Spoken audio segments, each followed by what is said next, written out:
Muito bem, nós vimos aí os anticolinérgicos, né? Nós falamos da atropina e vou falar um pouquinho dos outros aqui. No caso, a escopolamina. A escopolamina é o que nós conhecemos aí como o Buscopan, né? O Buscopan é um anticolinérgico utilizado bastante na clínica, né? É um bloqueador inespecífico de receptores muscarínicos e ele pode provocar a sedação, né? Porém, os efeitos semelhantes à atropina em doses maiores. É que a gente não usa ele em doses maiores, né? A gente usa mais ele em dose mais baixa para provocar mais mesmo a sedação e junto com a dipirona para provocar analgesia, né? A gente usa ele mais por caso de cólicas, essas coisas. A escopolamina também tem um efeito antiemético na cinetose. Vocês sabem o que é a cinetose?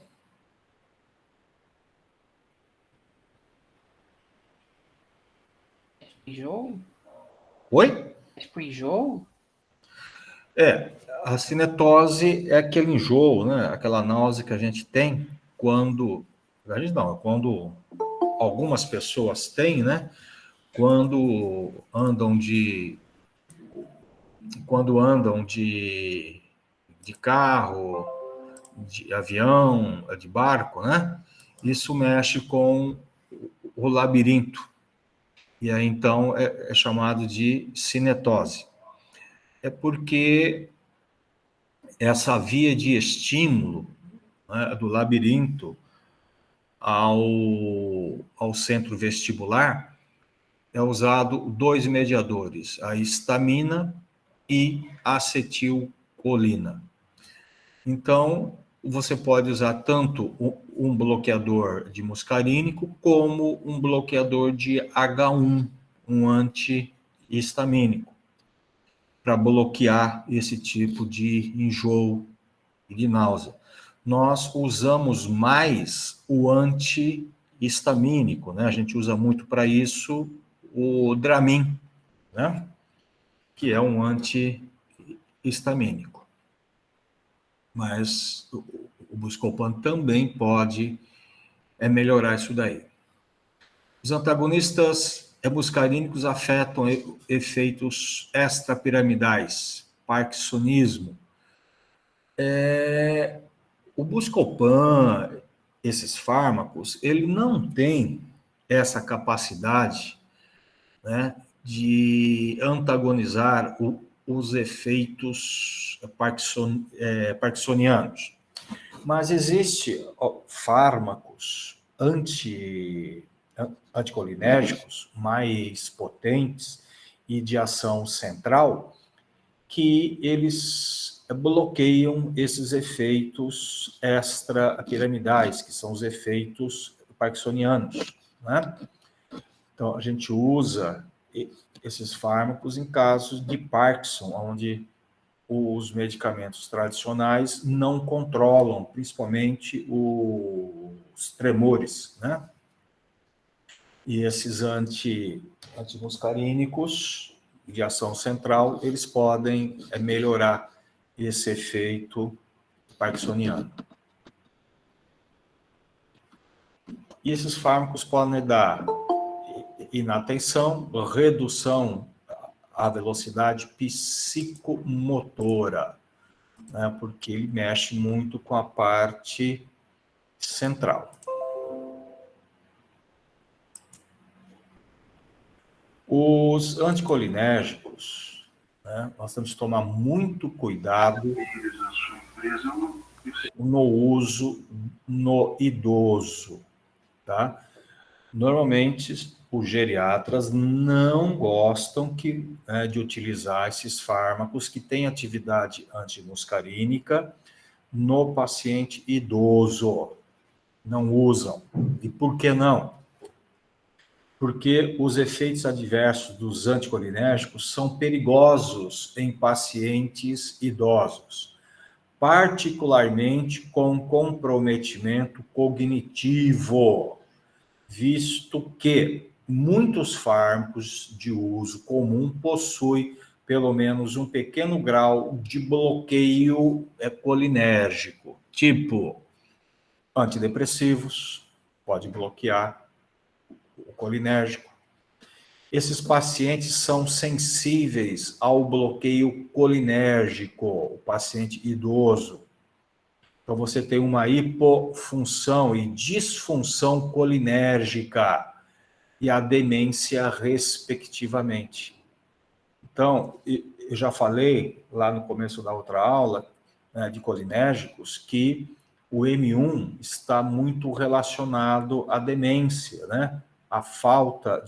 A diminuição de M1, desculpa, se relaciona com a demência. Então, esses bloqueadores muscarínicos, né, têm atividade central, podem desencadear, podem acelerar esse grau de demência. Por isso que não se, tá, os médicos não gostam de usar esses fármacos no paciente idoso. E normalmente, né, o idoso, normalmente ele faz uso concomitante de vários fármacos, né? Então, isso pode ser preocupante. Alguns antimuscarínicos foram aprovados para o tratamento da bexiga hiperativa, né? As pessoas que fazem xixi na cama. Então, a oxibutinina, a probantelina, terodilina, tolderodina, tróspio, e aí foi. Um desses fármacos foram utilizados. Esses fármacos, eles costumam promover como efeito adverso, né, ressecamento de boca, né, e constipação. Isso é o efeito principal de um anticolinérgico, né, visto que o colinérgico é que aumenta as secreções. O colinérgico é predominante a nível intestinal, aumentando a motilidade. Então, esses fármacos anticolinérgicos podem dar a boca seca e a constipação, tá?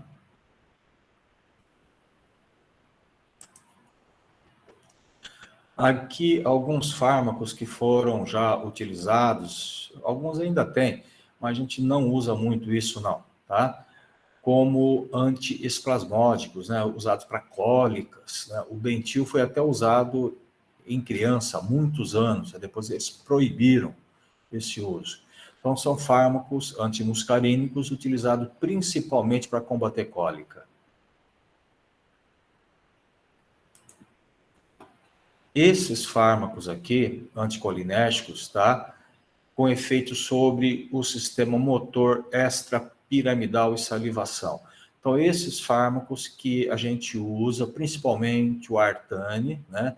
O Benzexol, o Aquineton também é bastante utilizado, né, para combater os efeitos parkinsonianos, principalmente os tremores e a hipersalivação que o Parkinson gera, né? Então, esses fármacos são usados para parkinsonianos, ok? E nós temos um grupo de fármacos chamado colinérgicos indireto ou anticolinesterásicos. Lembra que eu falei para vocês que a sinapse colinérgica tem lá o mediador acetilcolina e tem a enzima acetilcolinesterase, né? Essa enzima acetilcolinesterase, ela está presente na sinapse colinérgica com o objetivo de degradar a acetilcolina para diminuir a ação, então, colinérgica. Existem fármacos que inibem essa enzima, inibem a acetilcolinesterase. Se eu inibo a acetilcolinesterase, automaticamente o mediador ele vai aumentar a sua oferta, porque eu estou inibindo a sua degradação, né? Por isso que é chamado de colinérgico indireto ou anticolinesterase. E os efeitos que esses fármacos promovem são extensões, né, do efeito da acetilcolina nas terminações nervosas.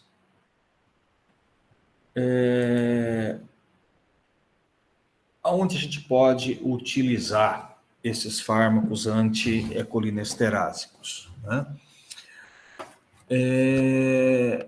Quando eu preciso de um aumento da transmissão da junção neuromuscular, como o caso, vamos supor, de miastenia gravis.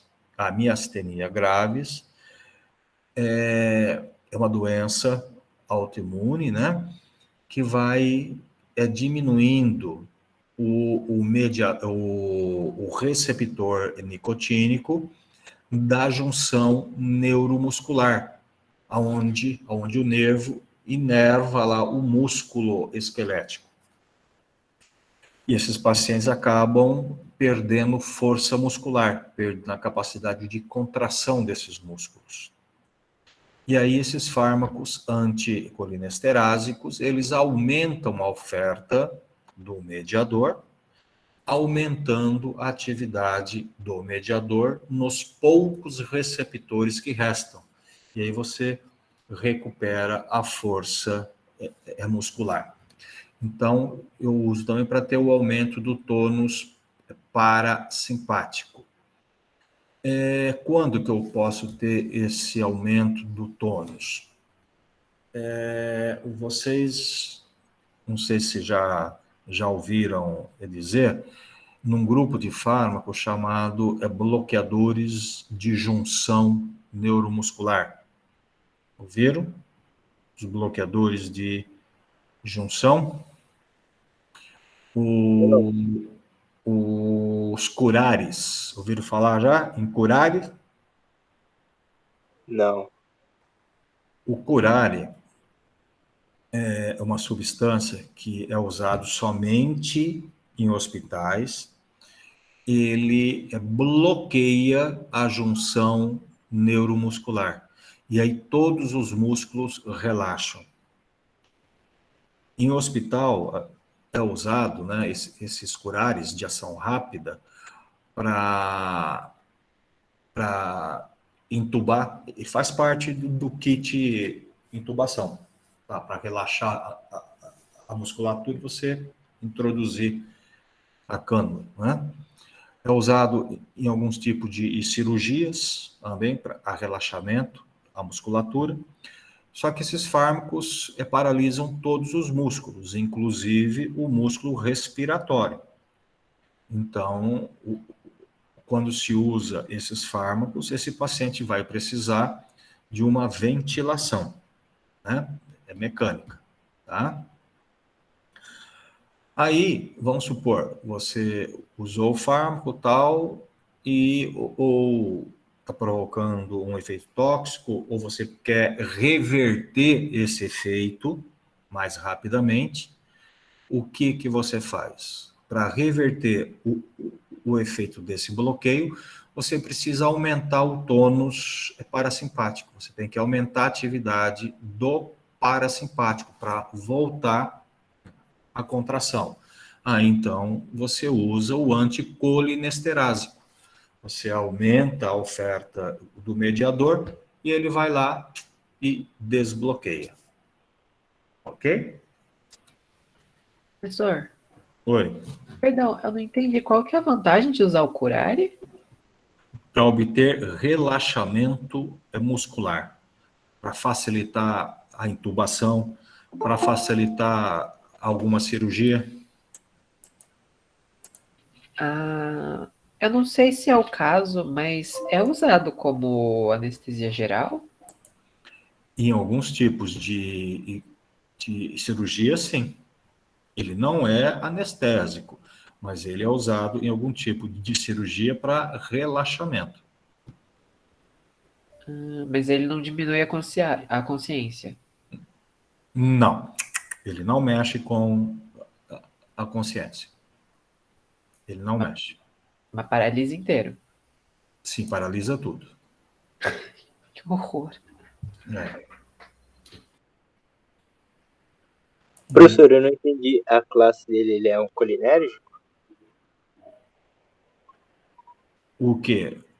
Não, Ou curare? o curare não. O curare, ele é um bloqueador de junção neuromuscular. Ele impede que o mediador se ligue ao receptor nicotínico. Ele bloqueia a contração muscular. Aí Ah, você, o curare. Aí você, para reverter o efeito dele, é que você usa o anticolinesterásico. ok. Entendi. Agora até eu me perdi. Eu achava que ele era anticolinérgico. Não, ele não é. O curare é um bloqueador. Para reverter o efeito dele, que a gente usa o anticolinesterásico.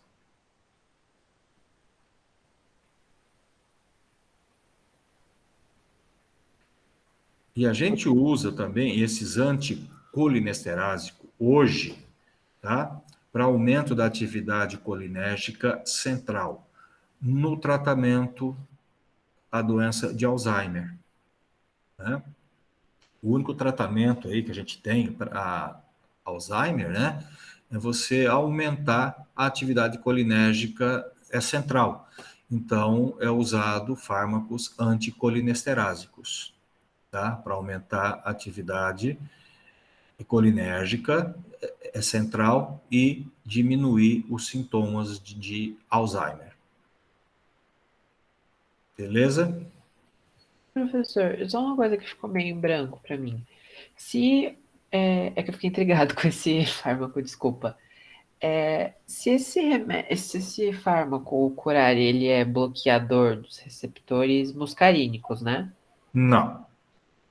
Na junção neuromuscular, nós não temos muscarínico, é nicotínico, Ah, tá. tá? Só que ele não bloqueia o receptor, ele bloqueia a liberação de mediador, Que no caso é acetilcolina. acetilcolina. Isso, Tá, ele tá bloqueando ali a liberação. isso. E aí usa a anticolinesterásico, Colinesterásico, que é para não degradar. acetilcolina, porque você vai ter pouca, né? Porque ele está bloqueando a liberação dela. Aí você bloqueia a degradação para aumentar a oferta dela e começar a voltar a ter as contrações. Ah, tá. Tá bom. Obrigado. Então, a gente usa aqui, como eu disse já, na miastenia graves, né? É a principal. A patonia também de músculo liso e alguma intoxicação por drogas antimuscarínicas. Vamos supor, se algum paciente, algum dia, o hospital se intoxicar pela atropina, para reverter o efeito tóxico da atropina, que é um anticolinérgico bastante utilizado em hospitais, você vai usar um anticolinesterásico para reverter esse efeito. Tá? Então, usado para Alzheimer, né? Os fármacos que a gente usa para Alzheimer, mas hoje é a galantamina, tá? Bastante utilizado. E aí, as toxicidade no caso que eu disse, né, de intoxicação pela atropina, você usa o anticolinesterásico. No caso de intoxicação por um anticolinesterásico, você vai usar a atropina, entendeu? E vice-versa. Tá? Esses agentes anticolinesterágicos, tá? eles são usados também como inseticidas e pesticidas. Isso é bem perigoso.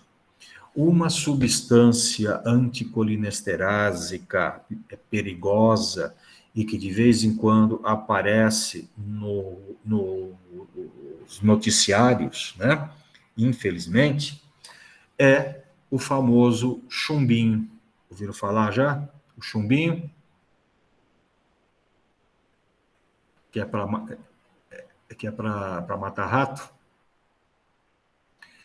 O chumbinho é um anticolinesterásico, tá? E ele mata. Por quê? Porque ele ele aumenta muito a atividade colinérgica, tá? Então, ele dá uma intensa broncoconstricção, acúmulo e secreções, músculos respiratórios ficam enfraquecidos, paralisados, dá paralisia respiratória central e pronto. Então, casos de intoxicação por chumbinho tem que aplicar imediatamente a atropina e existe alguns fármacos regenerador da acetilcolinesterase, que é o caso da pralidoxina. Perguntas?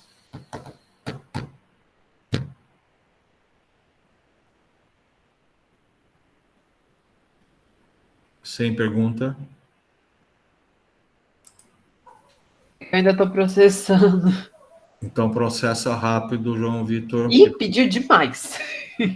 Porque nós vamos já começar outro assunto. Professor, só uma pergunta. Se você usa... Você vai querer me bater. Mas se você usa um fármaco anticolinérgico, automaticamente você aumenta a atividade simpática? Necessariamente não. Não. Ou você só deixa menor mesmo? Então, Ou inibe, tanto faz? aí é o seguinte, vamos supor, eu preciso ver o órgão, tá, que eu vou ter predomínio. Se eu bloquear o colinérgico no coração, tá, eu vou ter um leve aumento da frequência. Por quê? Porque lá eu tenho o colinérgico que inibe e o simpático que aumenta. Então, se eu tiro, né, o colinérgico, vai sobressair um pouco mais o simpático. Então, eu posso ter um aumento da frequência cardíaca. Vamos ver em vaso. Vasos não vai provocar nada, porque no vaso eu não tenho parasimpático, eu não tenho colinérgico. Ah, no vaso só tem adrenérgico. Adrenérgico. Então, vai depender do órgão e que tipo de efeito que essas fibras têm. Então, por isso que nem sempre vai prevalecer o simpático, não. E do parasimpático a gente tem receptor muscarínico e nicotínico, né? Isso. Mas isso varia de acordo com a parte do corpo também. Então, só que os receptores, 99% é muscarínico, tá? Nas terminações. O nicotínico, ele está em raríssimas exceções, como no músculo esquelético, e ele está em sinapses e de gânglios, mas ele não está no órgão em si, a não ser em alguma área central. Então, é por isso que a gente fala muito do muscarínico. O muscarínico é que está espalhado pelo nosso corpo. Esses nicotínicos que estão na sinapse, ele tá no pré ou no pós? O nicotínico?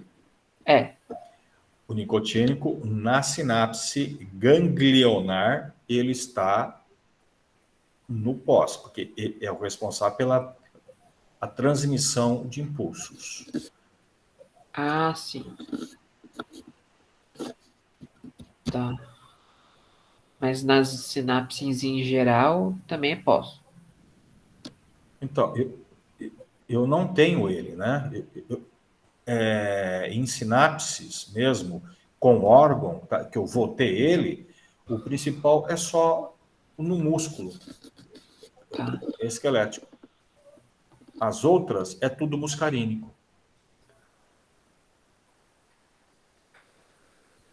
Ok? Só uma última dúvida muito objetiva, na real. É porque o senhor falou ali de miastenia, eu lembrei de botulismo também. No Hum. caso de uma pessoa que está com botulismo, a gente usa um fármaco que usa anticolinesterase ou a gente usa um adrenérgico? Não, o anticolinérgico. Anticolinérgico. Anticolinérgico. Para promover a contração, né? Do músculo. Para a pessoa poder se movimentar. O botulismo, calma que agora você é que me deixou. Porque o botulismo ele afeta ali a função neuromuscular. Ele relaxa por falta de liberação de mediador. É Acho que isso? é. Isso, aí você tem que usar o anticolinesterase para aumentar A o liberação de mediador. acetilcolina. Isso, Que é aí o caso, é o vai caso, promover o movimento da pessoa. o Botox, né, que a gente usa, né? O Botox é um paralisante, é muscular. Para reverter certo efeito dele, eu tenho que usar o anticolinesterase.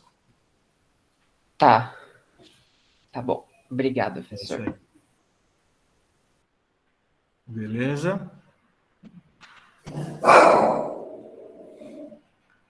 Muito bem. Gente, nós vamos falar agora dos ansiolíticos, tá? Ansiolíticos.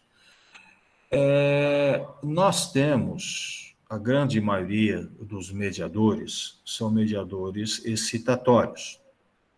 E nós temos também mediador inibitório. O mais importante aqui, o ácido gama-aminobutírico, é um mediador inibitório.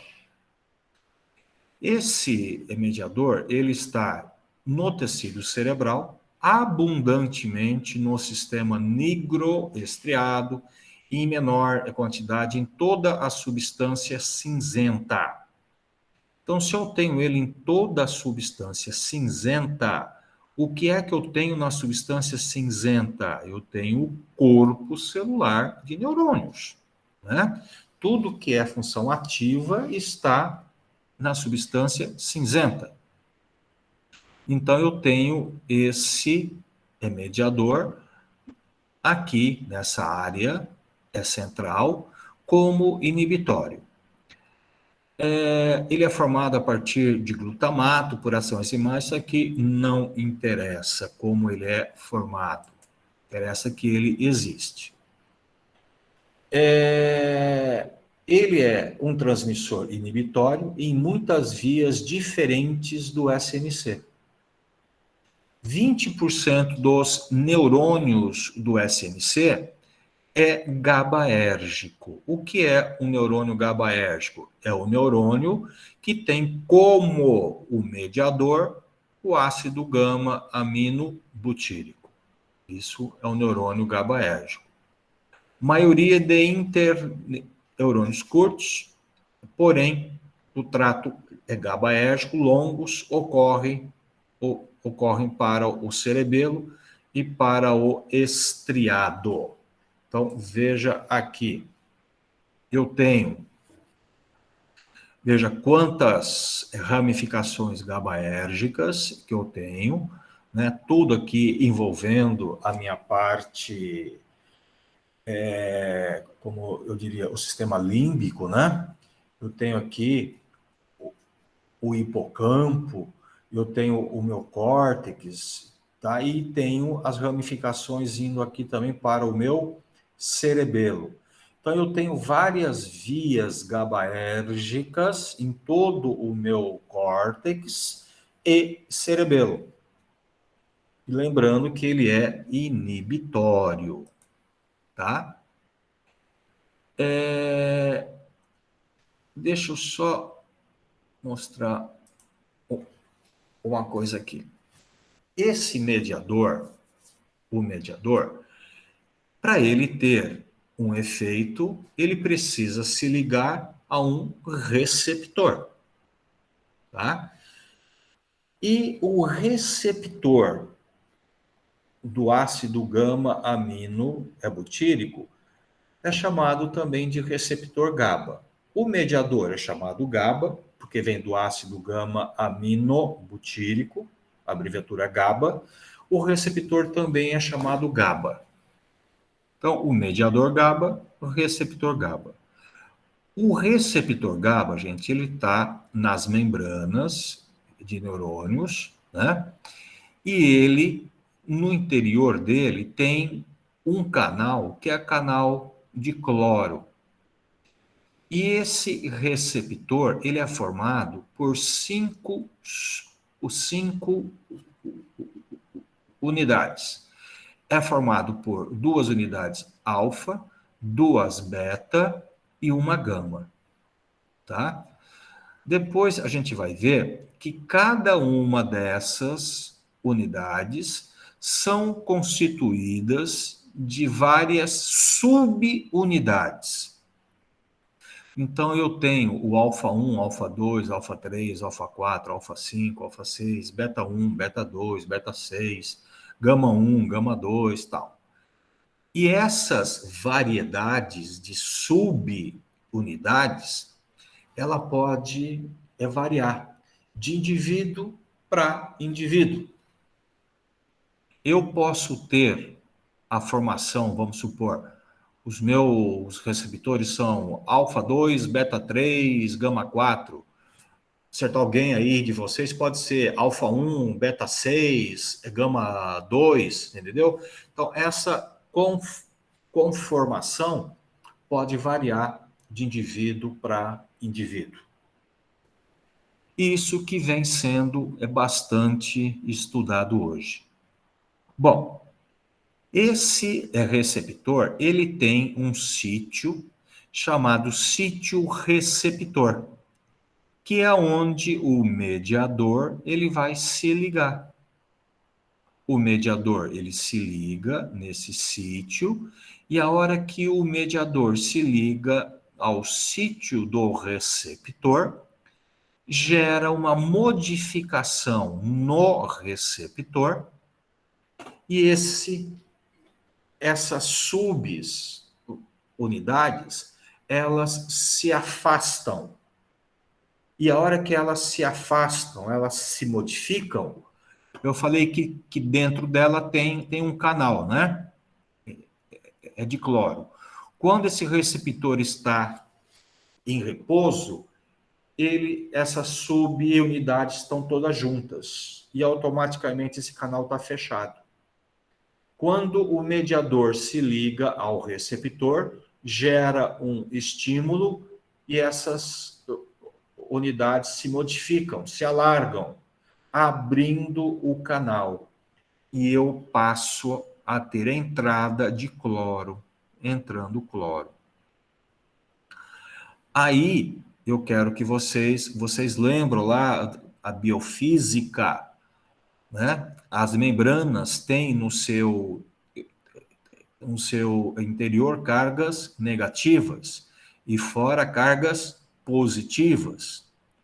Quando eu abro esse canal e entra cloro, eu vou aumentar minha carga negativa dentro das membranas. E isso faz o quê? Com que essa membrana fique mais negativa. E se ela está mais negativa, eu falo isso que ela está em seu estado hiperpolarizada. Ou seja, ela vai ser difícil de ocorrer a despolarização. Então, ela vai permanecer relaxada. Vocês lembram isso? Em biofísica, despolarização, repolarização. Professor, travou bem nessa conclusão que o senhor ia fazer. Antes disso, vocês lembram disso? Da despolarização, da repolarização, estado hiperpolarizado, hipopolarizado? Eu só lembro da parte do potencial de ação e da repolarização depois que passa o potencial de ação, que aí tem que voltar ao normal, tipo, o Então, positivo para fora e o negativo para dentro. a membrana, em seu estado normal, de repouso, eu falo que ela está polarizada, né? Então, cargas negativas dentro e positiva fora, certo? Quanto maior a carga negativa dentro, mais polarizada ela vai estar. Isso quer dizer que ela vai estar hiperpolarizada. Isso quer dizer que vai ser mais difícil dela despolarizar.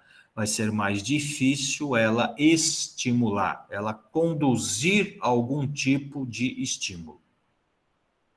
Ok? Gente, Eu fico mexendo a cabeça, desculpa, ok. dá esse feedback que eu não estou vendo vocês aí. Tá bom. Bom, muito bem. Esse receptor, ele também tem um sítio chamado sítio modulador.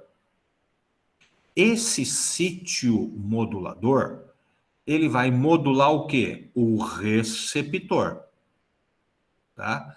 Quando o mediador se liga ao receptor, ele abre já esse canal e entra cloro. Agora, quando eu tenho alguma substância que se liga ao sítio modulador, ele vai potencializar o sítio receptor. E aí vai entrar muito mais cloro, vai ficar muito mais negativo dentro. Entenderam isso? Sim. Então, os fármacos ansiolíticos, como o exemplo que nós temos aí, os benzodiazepínicos, né? O diazepam, o lorazepam, né? O midazolam, todos esses pan da vida, eles agem aonde? Eles agem no sítio modulador, potencializando o sítio receptor, provocando a entrada de cloro para deixar a membrana mais negativa. Ok? Tudo bem, gente? Não, professor, essa parte não consegui entender. Do sítio. O receptor GABA, o receptor, ele tem um sítio chamado sítio receptor, que é onde o mediador se liga, tá? E quando o mediador liga, gera abertura e entrada de cloro. Tudo bem? Ok. Além desse sítio, o receptor tem outro sítio, chamado sítio modulador. Nesse sítio modulador, é os fármacos que vão se ligar. E toda vez que esse sítio modulador ele for estimulado, ou ele tem alguma substância ligada nele, o sítio modulador ele é responsável por potencializar o sítio receptor. Então, se eu tiver somente o mediador ligando ao receptor, eu vou ter certa entrada de um cloro. Mas se eu tiver um fármaco se ligando ao sítio modulador, ele vai potencializar o receptor e vai entrar muito mais cloro. Vai entrar, aqui no caso, entrou 3, em vez de entrar um só. Então, esse sítio, ele é potencializador.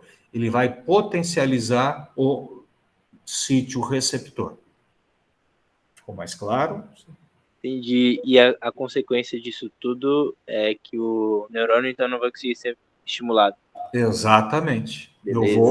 Eu vou inibir. Por isso que são ansiolíticos, né? São calmantes. Ah, ok. Entendi. Certo? Professor, Oi. só fármacos externos que se ligam a esse sítio modulador ou alguma substância essencial produzida pelo corpo também se liga? Então, a gente não conhece, tá? A gente não sabe. Ok. Mas para existir esse sítio, né, provavelmente tenha alguma coisa também que possa se ligar, né? Senão Tá. não ia ter à toa, Ok. certo? Certo. Bom, esses fármacos, né, a gente acaba utilizando para vários tipos de transtorno de ansiedade, né? Eu tenho os transtornos da ansiedade generalizada, eu tenho os transtornos de pânico, né? Eu tenho fobias, transtorno de estresse pós-traumático, transtorno obsessivo compulsivo, enfim, tem vários tipos de transtornos de ansiedade, né? E esses fármacos acabam sendo úteis para todos esses tipos de ansiedade. Ok? Bom, os ansiolíticos mais comuns, né? Eles têm atividade ansiolítica e hipnótica. Por que hipnótica, né? Porque ele gera o efeito ansiolítico e gera também o efeito e sonolência, né? Ele pode gerar, facilitar o sono. Por isso que é chamado de ansiolítico e hipnótico. Os mais comuns que nós utilizamos são os benzodiazepínicos, né? Os benzos, foi esses que eu já falei, diazepam, lorazepam, alprazolam, midazolam, esses PAN. A buspirona é um fármaco agonista de serotonina. Veja, é um ansiolítico não seletivo, ela age em receptores da serotonina. Aí que viram que a serotonina também está ligada à ansiedade, né? Aí, no caso, a falta de serotonina. E é por isso que hoje a gente usa alguns fármacos antidepressivos que aumentam a serotonina para tratar a ansiedade, né? A gente usa fármacos antidepressivos, como a sertralina, né? Aí o citalopram, escitalopram, também para tratar a ansiedade, por causa disso. Os barbitúricos são fármacos muito mais potentes que os benzos, tá? Mas eles estão obsoletos para ansiedade. A gente não usa mais eles para ansiedade. A gente usa ainda os barbitúricos na epilepsia, né? Então a gente pode usar porque eles têm são mais potentes. No caso aqui, um exemplo, né, de barbitúrico, o, o fenobarbital, o Gardenal, né? É um barbitúrico. O propanolol, tá, que a gente já comentou, ele também funciona para alguns sintomas autonômicos da ansiedade, né? Eu até disse para vocês, a gente pode usar o propanolol em alguns casos de ansiedade, aquela ansiedade pré alguma coisa, né? Pré-prova, né? Pré-exame e tal, tá? Não pode dar para asmático, hein? Pelo amor de Deus. Hoje nós temos um fármaco que está sendo bastante utilizado, o zolpidem. Ele está sendo utilizado como hipnótico. Atua de forma semelhante ao benzo, mas não possui atividade ansiolítica. E aí, né, a gente não sabe bem ainda, né? Mas lembra que eu falei para vocês que o receptor GABA, ele é formado por 5 unidades e cada uma é formado por mais 5 a 6 subunidades, alfa, beta, gama, certo? E descobrimos que, né, onde é que está? Onde é que está? Deixa eu ver aqui. Simulação. MD, potencializador. Aqui, ó. Não é esse aqui ainda. Outro, onde é que está? Tem muita coisa aqui que não serve. Aqui, ó. Alfa 1, atividade sedativa, amnésia, anticonvulsivante. Alfa 2, atividade ansiolítica. Então, hoje nós já estamos começando a descobrir que essas subunidades, alfa 1, alfa 2, beta 1, 2, entendeu? Elas são responsáveis por algumas coisas diferentes. Então, a intenção hoje a indústria farmacêutica é desenvolver fármacos seletivos para subunidades. Então, esse zolpidem pode ser que ele tenha uma atividade mais em alfa 1. Então, ele tem mais um efeito sedativo. Gente, esqueci de pôr aqui o cabo da bateria, vai acabar a bateria desse computador.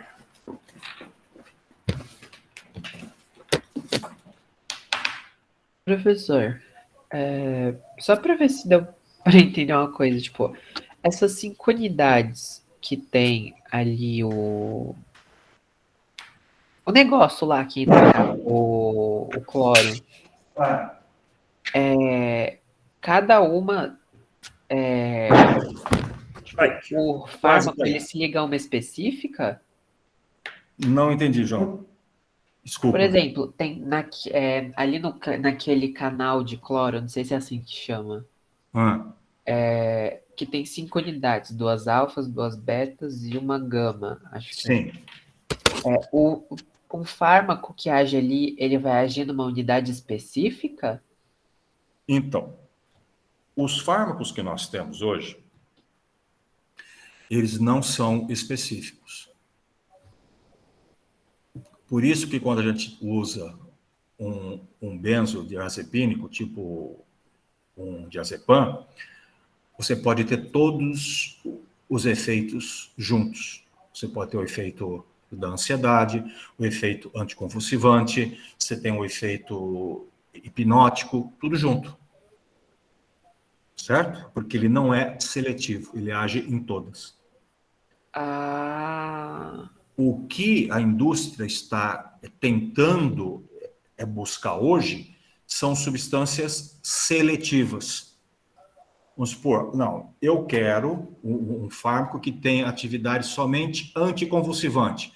Então eu preciso de um fármaco seletivo para alfa 3. Eu quero um fármaco que me dê apenas sono. Então preciso ser alfa 1.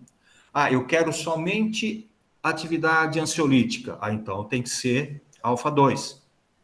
Tá entendendo? Mas isso que a gente não tem ainda, né? Isso aí ainda vai demorar algum tempo para chegar lá. Mas eu estou falando isso para tentar explicar esse fármaco que eu falei agora, o zolpidem, que está sendo utilizado para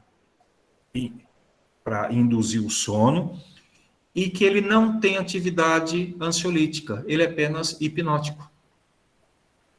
Então, pode ser que esse fármaco já tenha seletividade por alguma dessas subunidades.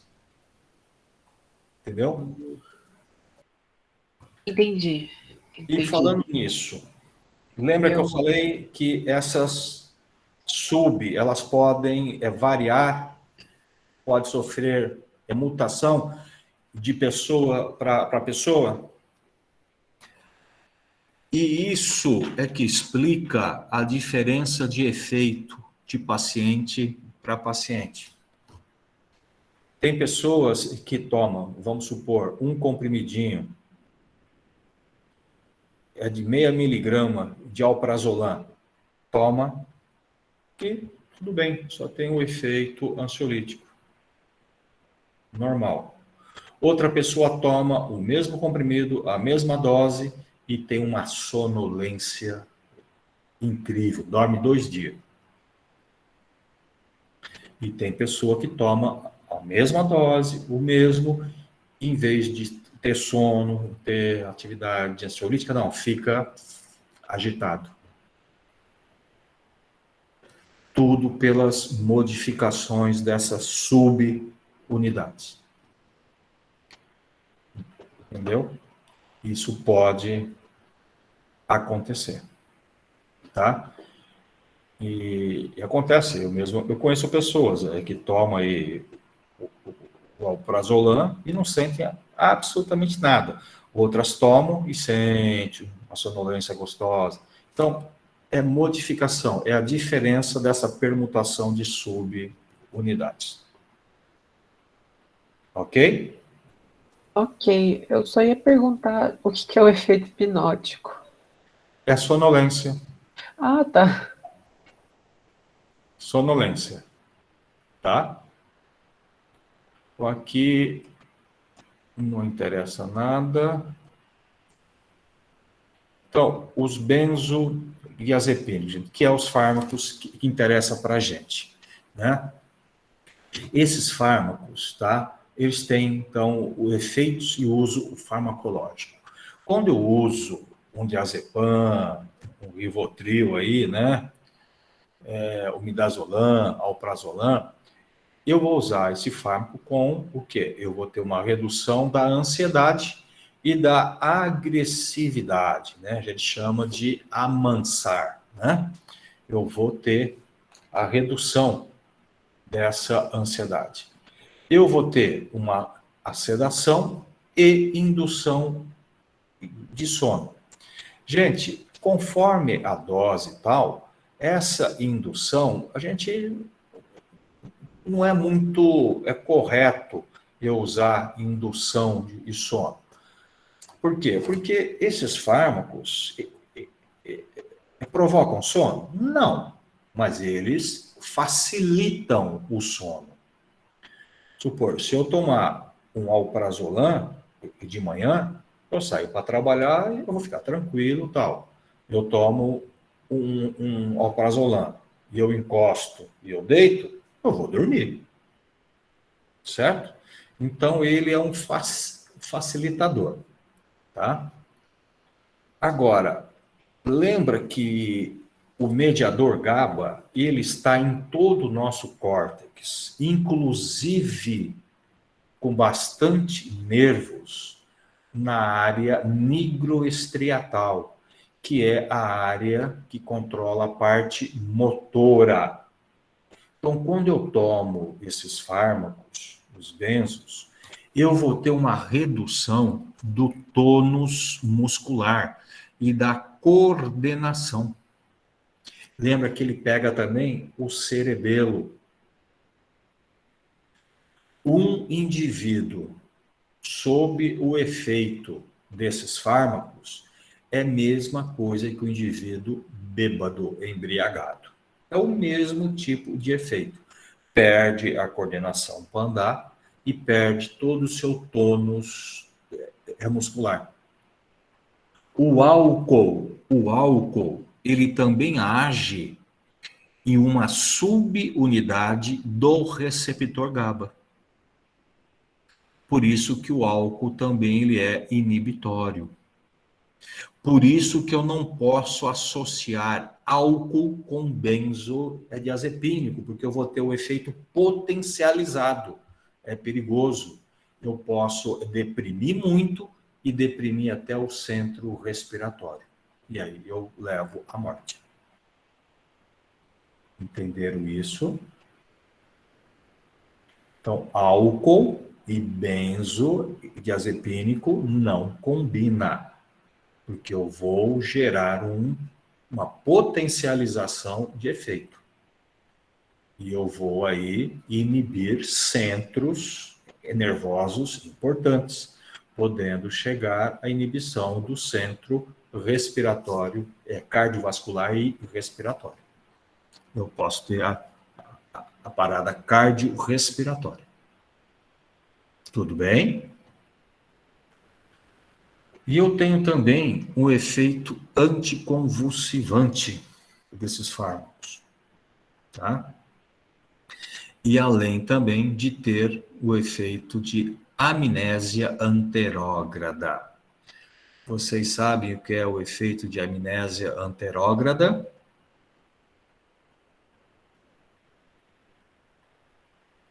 Sim ou não?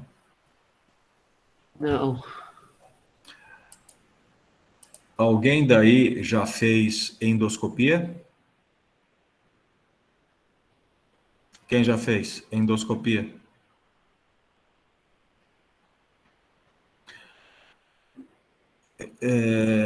Você lembra de alguma coisa, Yasmin? Vocês lembram?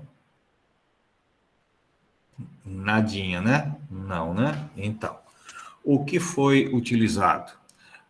A hora que você está lá dentro, o médico pega, né, a veinha e aplica uma substância, não é? E aí você, apagou. Depois você acorda e já acabou o exame e tudo bem. E você não lembra de nada, tá? O que foi utilizado? O que foi utilizado foi o midazolam, que é um benzodiazepínico, tá? E por quê? Porque ele age rápido, né? E o efeito dele é curto.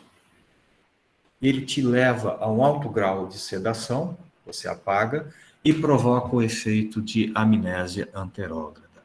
Durante o exame, o médico conversou com você, falou, agora você respira, agora você tranca, e você foi obedecendo, e você não lembra de nada. Tá? Isso que a gente chama de amnésia anterógrada. É quando a memória apaga quando você está sob o efeito de um dado fármaco. Tá? Isso daí, gente, é o efeito do Boa Noite Cinderela. Tá? Inclusive é o mesmo fármaco que eles usam. Tá? Tomar muito cuidado com isso. Tá? Ele te dá uma sensação de embriaguez, né? Você fica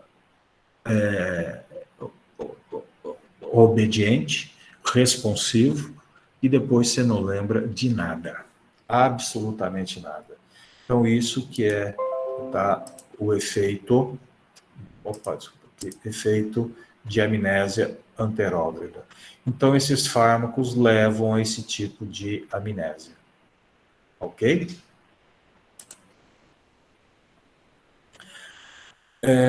Os benzos na redução da ansiedade podem produzir paradoxalmente aumento da irritabilidade e da agressividade em alguns indivíduos, principalmente em benzos de meia-vida curta. Normalmente, os benzos são de meia-vida longa. São fármacos que se ligam muito às proteínas plasmáticas e são fármacos altamente lipossolúveis, né, para chegar até o cérebro rapidamente. Então, são fármacos de meia-vida longa. Mas já houve uso de fármacos de meia-vida curta, na tentativa de usar como hipnótico, né, apenas para dar sono aquelas 6, 8 horinhas e acabar o efeito. Mas ele elevava muito a irritabilidade no dia seguinte. Por que isso? porque são fármacos que levam facilmente ao ciclo vicioso, tá? Esses fármacos, você entra num ciclo vicioso dele rapidamente e a falta dele te dá abstinência. Abstinência é essa agressividade. E esses fármacos de minha vida curta levavam a esse estado de abstinência após a primeira dose. Para você ver como que que são esses fármacos, tá? Levam mesmo à dependência, tá? Esses fármacos, na realidade, o certo deles é para ser utilizado para tratar estados agudos de ansiedade, né? E hoje a gente está deixando de usar esses fármacos para isso, está declinando em favor aos antidepressivos, aquilo que eu falei no início, né? Antidepressivos sendo utilizado para tratamento de ansiedade, tá? Deve ser utilizado com cautela em pacientes com histórico de dependência ou distúrbios emocionais crônicos e graves. Por quê? Levam facilmente à dependência, tá? Facilmente. O mais eficiente, alprazolam, lorazepam, o clonazepam, são os fármacos bastante utilizados para ansiedade. Então, eles têm um efeito que a gente chama de efeito de amansar, né? Diminui a agressão. Só que diminui também o estado de alerta, e isso é perigoso, né? Você estar sob o efeito desse fármaco, o seu alerta fica mais reduzido, você fica mais lento, né? Diminui o seu tônus muscular por efeito central, independente do efeito sedativo. Então, te dá um relaxamento. O paciente ansioso, ele possui aumento de tônus muscular, contribuindo para as dores, inclusive cefaleia. Aquele paciente que tem muito, quando você está com muita ansiedade, isso leva a um estado de aumento de tônus muscular, rigidez muscular. E isso leva a dores. Aquele dia que você está, né? Você chega à noite, você dói, né? O fio de cabelo até o dedão do pé, né? Dói tudo. Isso é ansiedade. Você toma esse fármaco ansiolítico, ele vai fazer o quê? Relaxar. Ele te relaxa. Tira aquele tônus muscular. Muitas vezes, você está com uma crise hipertensiva por causa desse aumento de tônus de ansiedade. Aí você vai lá no médico tal, né, no atendimento, ele percebe isso, te dá um diazepam aí no músculo, você fica lá um pouquinho, daqui a pouco dá um soninho, aí vem a pressão, abaixou, né? Então, isso pode ser usado para isso também. Os benzodiazepínicos diminuem o tempo para começar a dormir e aumentam a duração total do sono. Então, eles ajudam, né, na indução do sono. Tá? Os efeitos tendem a declinar com uso regular, de 1 a 2 semanas. Aí o perigo, né? Porque eles, na realidade, eles deveriam ser utilizados, tá? Esporadicamente. Porque a hora que você passa a usar ele de forma crônica, a tendência é perder esse efeito em pouco tempo. E se o indivíduo tiver uma tendência a vícios, né? Ele percebe a redução, ele começa aqui a aumentar a dose. E daqui a pouco ele está tomando uma caixa por dia e não dorme. Tá? Então, é muito perigoso. Isso aqui tem que ser muito controlado. Você não pode aumentar a dose por conta própria, senão quanto mais você aumenta, mais o organismo vai te pedir. E isso é muito perigoso. É a tolerância, né? Os benzos reduzem o sono de ondas lentas sem alterar a secreção do hormônio do crescimento. Então, eles não alteram, durante o sono, a liberação do hormônio, o crescimento. O zolpidem, que a gente falou agora há pouco dele, é o que menos interfere nos níveis de sono, né? Porque talvez ele é mais seletivo para alguma daquelas subunidades, né? Que a gente comentou. O uso a longo prazo como hipnótico é desagradável devido à tolerância, dependência e efeito ressaca. Então, a gente, para usar isso aqui como hipnótico, precisa ser muito controlado pelo médico, tá? Tem muita gente viciada nesses fármacos, né? E isso é perigoso, tá? Porque te leva à tolerância, à dependência, né? E você sempre vai estar com aquele efeito de ressaca, né? No outro dia, né? Aquela moleza, aquele mal-estar, e à noite você quer mais dose, você quer mais dose. É complicado. Efeito anticonvulsivante. Todos os benzos são eficazes, porém, mais seletivo como anticonvulsivante, parece que o clonazepam tem esse efeito mais particularizado, né? O clonazepam. O diazepam é utilizado intravenosamente para o controle das convulsões comprometedoras, tá? Mas o controle mais clínico, o clonazepam, ele parece que funciona bem. A amnésia, né, que a gente já comentou, né? Os benzos, eles bloqueiam a memória de eventos experimentados sob sua influência. O midazolam, que é usado para isso daí. Então, aqui mora o perigo, tá? Tomar muito cuidado com isso daí. Aqui não interessa para nós. Todos os benzos, tá? Eles são altamente lipossolúveis. Para ter ação central, tem que ser lipossolúvel, né? E na sua grande maioria se ligam bastante à proteína plasmática, tá? O que faz eles terem aí a meia-vida longa, tá?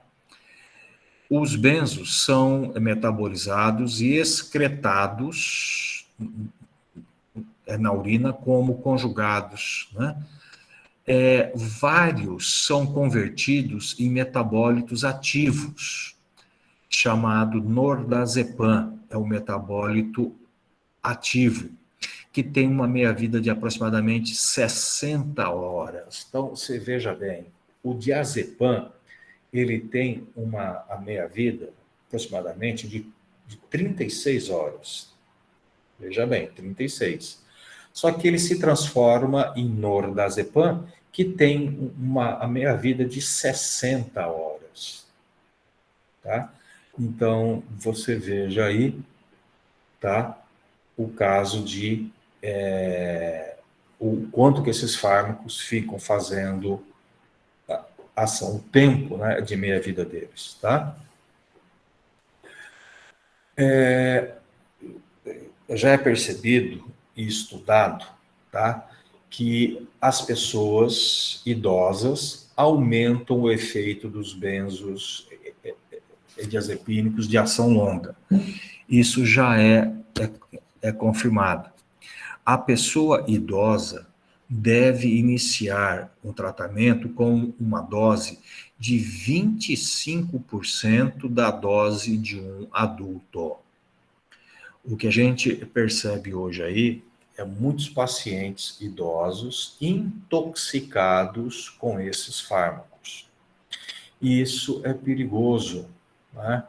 Porque o idoso, sob o efeito desses fármacos, aumenta muito a chance dele de ter quedas, né? Porque perde tônus muscular, perde a coordenação, né? E aí ele cai muito. e aí pode se machucar, tá? Então, o idoso deve de evitar esses fármacos, se for utilizar uma dose muito baixa, ok? Efeito tóxico agudo, é resultante de doses excessivas, né? Efeito indesejável durante o uso terapêutico é normal. Pode dar, né? Mas é difícil. E o que mais ele promove é a tolerância e a dependência, tá? Tolerância e dependência. Tomar muito cuidado com isso para não aumentar a dose. Se você começar a aumentar a dose, você vai ficar cada vez mais tolerante, tá? Mesmo em doses excessivas, são mais seguros que outros ansiolíticos e hipnóticos. Causam sono prolongado, sem depressão grave da respiração ou da função cardiovascular. Então, isso daqui são fármacos, tá? Bastante seguros. São, evidente que são, tá? Mas, porém, na presença de outros depressores, como álcool, ou também como antihistamínicos, que dão sonolência, podem potencializar também os benzos, tá? Pode provocar a depressão respiratória severa, e isso é perigoso. Existe um fármaco chamado flumazenil. O flumazenil, ele é considerado um antídoto dos benzodiazepínicos. Quando um paciente, você vê que está entrando em estado tóxico por benzodiazepínico, com o risco de ter a parada cardiorrespiratória, deve ser utilizado imediatamente o flumazenil, tá? Ele reverte esse efeito dos benzodiazepínicos, ok? Então, o flumazenil é o antagonista. Efeitos colaterais durante o uso, né? É terapêutico. Então, aquela pessoa que faz uso constante, uso crônico, né? Tem lá a sonolência, a confusão mental, a amnésia pode ter, coordenação motora prejudicada, toma muito cuidado ao dirigir, ao trabalhar com máquinas, né? Mesmo o benzo de ação curta pode prejudicar o desempenho do trabalho no dia seguinte. Então, esses fármacos, precisa tomar muito cuidado com isso, tá? A redução do tônus muscular.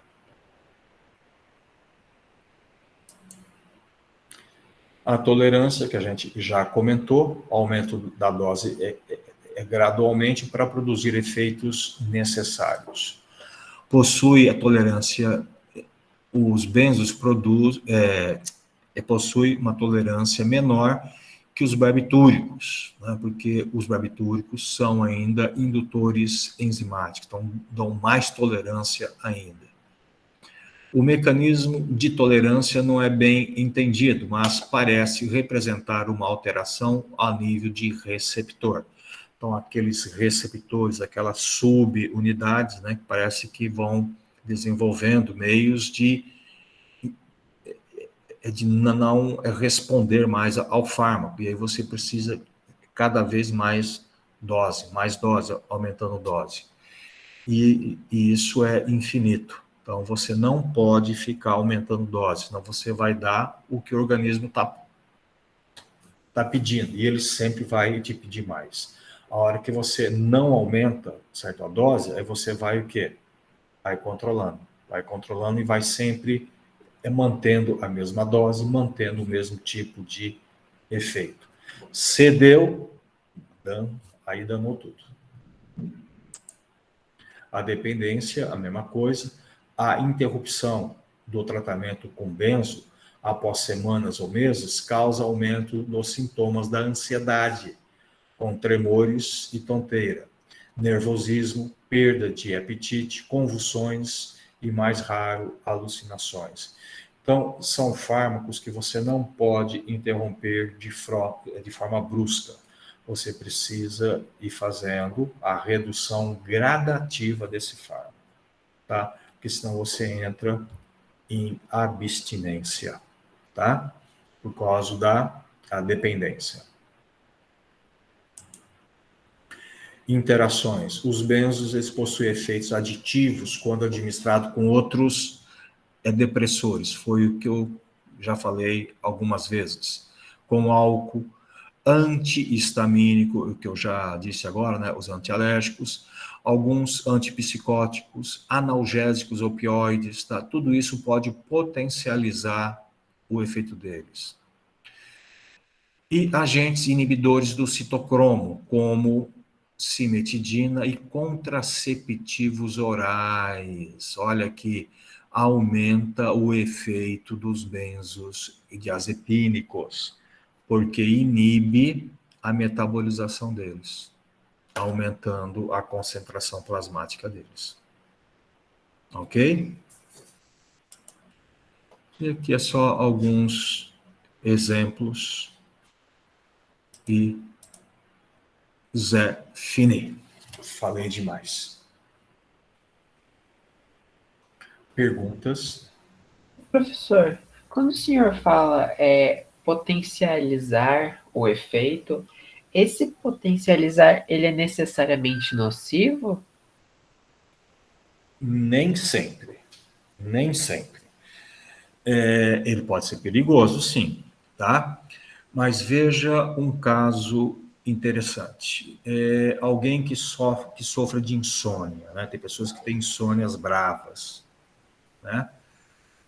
E precisa utilizar esses fármacos. Só que chega uma hora que esses fármacos, é aquilo que eu falei, você ou aumenta a dose ou não faz efeito, né?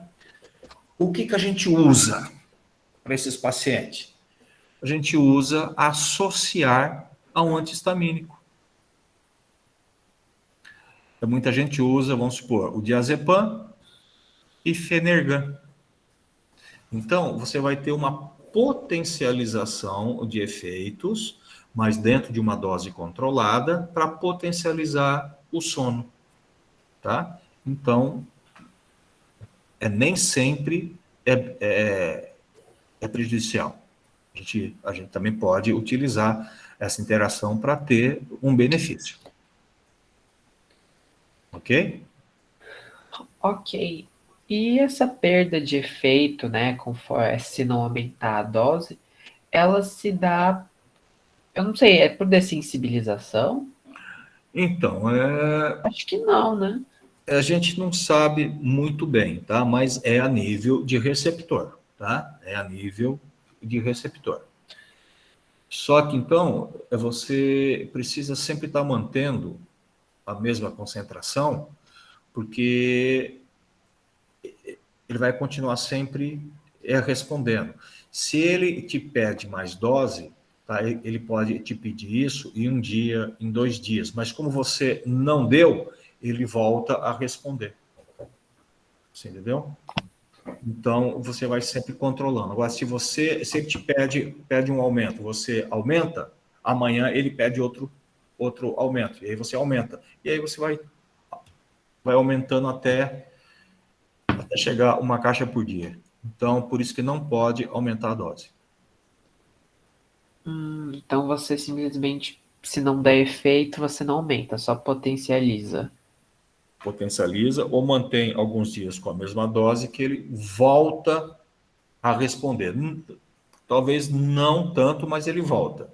E se não voltar adequadamente, você usa alguma coisa para potencializar.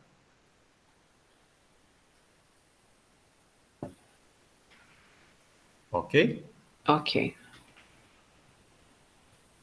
Mais perguntas? Professor, qual foi aquele que o senhor comentou que quando a pessoa fica nervosa antes de teste pode tomar? Propanolol. É Isso esse? é um medicamento ou é o nome do fármaco? É o medicamento. O nome é genérico dele. Ah, tá. Propranolol. Entendi. Vai tomar cuidado. Não, mas eu tô... Eu só fiquei curiosa. Eu tenho medo de tomar essas coisas e ficar meio... Não sei, passar mal. Então eu acabo só surtando antes mesmo e faço e depois surto de antecipação para saber o resultado.